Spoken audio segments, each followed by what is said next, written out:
ألا من كنت مولاه فهذا علي مولاه. اللهم وال من والاه وعاد من عاداه. My name is Stefan William Holm, and I'm 35 years old now, and I've become a father, stepfather, for about, I think, 3 years ago. In this summer, is it 3 years ago? And it is very great to be stepfather. My wife, she has 4 kids for another relationship. Yes. And I am living in big island, Jylland, in Denmark, the city where I live called Vejle. And normally in my daily basis I'm working in Horsens on a post office. I deliver letters and parcels and commercials to about 1,000, I guess 500 mailboxes every day, and it's a hard job. So, but I'm glad about it. I have worked at this in this company for almost 9 years now. This is my background story. When I was a child, I grew up on the country farm near Aarhus, and I played with the other kids around. And we are going to a little lake every day, fishing and making each other's company, and well, that was just it. Before I came to Islam, I was a Christian Protestant person. I don't know that time about Islam because I don't read so much about it, but I hear rumors about how bad people in this culture was, and I just, they are only liars. They're telling false stories about many people, these Danish people. They don't know what they're talking about. They're just talking bull in the way out of it every day. So I don't give so much for what they're telling me and say to me. It started from the beginning when I was 7 years and going to school every day in Aarhus. I learned a boy, Muhammad, to know. He was a Arabic boy, and we was talking every day, and we were best friends. I not came so good out of it with the other Danish boys because they're always teasing everybody, and yes, so I was many hours I was together with him or the Italian folks at the school. Yes. When I studied at high school, I read about the Prophet, Salam Muhammad wa Ali Muhammad. When I read about Muhammad and his time when he was born and where he lived, I was very surprised about the story, and I think I fell in love, actually. Yes, I did, with that story. Yes, I do. So that was just it, and I became more and more interested in Islam. I have never thinking about Sunni Islam. I just think before, I came into it because I didn't know very much about it.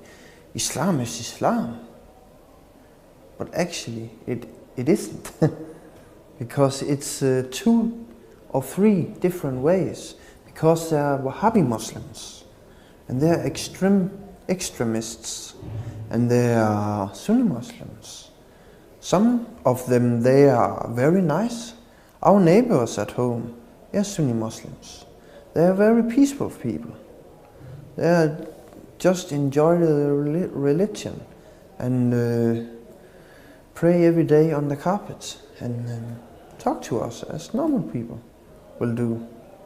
So they are good enough. But I have met some other Sunni Muslims that were not so great, because they are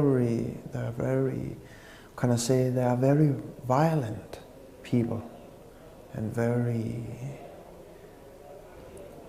very high shouting. I go to the Shia because my wife is born Shia Muslim, and she is from Afghanistan. And when I met her the first time, I was falling in love. I was falling in love with my wife, and she interviewed me and tell me about her culture and about her religion and traditions. And I have always also been a very traditional person, so I was very pleased about the way she thinks, and her mind is become actually part of the same as who I am. So we were very agree about everything back then. When I became a Muslim and converted to Islam, I was quitting drinking or swine flesh of blood. I quit that too. But the hardest part for me was to quit the drinking, because I liked beer then. And I know my father, he did like a big great glass in every Friday with the red wine. But no, that's something for me. I don't like red wine. I have get my mother to every day. I have learned my mother about God and told her so much. So now she's praying every day. Actually, that's kind of a miracle, because I had told her so much about God and how she can pray. And when I did it in the church before, when I was a Christian person, I have learned her and told her what she can do. She can get on her knees and fold her hands together and just starting pray. And talk to God. If she is sorry about something, she's upset about something, she can talk with God. God will always listen to her, because sometimes life is rough and hard, and we have to believe in something, and that is God, because God will forgive us and show us mercy in His way. So after I get married, or I settle more down and meet my wife, and we have these 4 children, I'm more relaxing now as a person, because I was a very wild person before, when I was very much younger. When I was in the 17s, no, not 17s, in the 20s, I was a very wild boy, very wild kid, with so much energy every day. I still have the energy, but I'm not wild anymore. Debate is a thing about your house. It's the householding where you live. It's so important to have the connection with the Quran and Al-Ubaid, because the Quran is learning you about something, new things every day, and you have to focus on new stuff and try to make everything better. But the Al-Ubaid is about the marriages, I guess, and about relationships and making peace with God, and yes, something. We Shia Muslims, we love Imam Hussein very much, but the Sunni Muslims, if we have a list with imams and important personalities and people in Shia, the list is very long, but it's very short when it gets to the Sunni Muslims. And that's a big difference, because there are not so many elements for the Sunnis, and they don't like Imam Hussein as we do, because we are studying Imam Hussein in another way, and we love him more than they do. They don't understand how important actually as a person Imam Hussein is. So they split the things more up, and some of these Sunni Muslims call themselves Salafists. They are studying the very old prophets, the very old prophecy. They are studying that. Actually, one of the first prophets, they are studying them because they are holding. Yes, they believe in them, and that's a big difference, because we are very much we are pleased about to study and learn something new things about Imam Ali and the other Imams. So they are very important. I have something to tell you. Actually, when we talk about the Imams right now, I have studied very much about Imam Hassan. And Imam Hassan, I like him very much because he's a little bit different from the other Imams. A very warm-hearted person. Actually, he's also forgive an old man. I remember when he came to Imam Hassan, he shouted at him and said, "No, I don't like you and your father. But now, when you have showed me who you really are, I really like you and your father." The old man said to him, when they have argued a little bit. But Imam Hassan, he was a very wise man, I guess, because he said to him, like, you must confusing me with another man and another person. I'm not him you think about. That was very great to say to the old man. So he became, very friendly to Imam Hassan. He talked to him as a brother after then. He have been very rude actually to Imam Hassan. But Imam Hassan, he didn't feel the offending or something. He was not shouting at the man at all. So he was very friendly to the man, and inviting him actually into his house where he could eat, have something, water to drink, and some bread for dinner.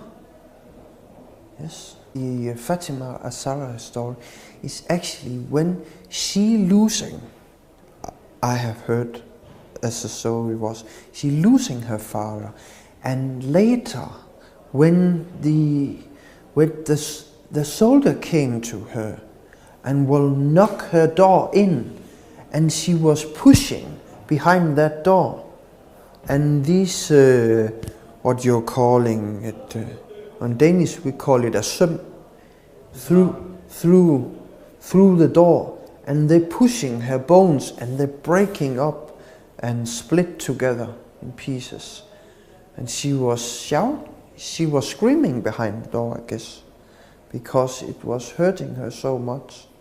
That's actually why we cry so much, because of the pain, because of the story, because of Fatima Azhara.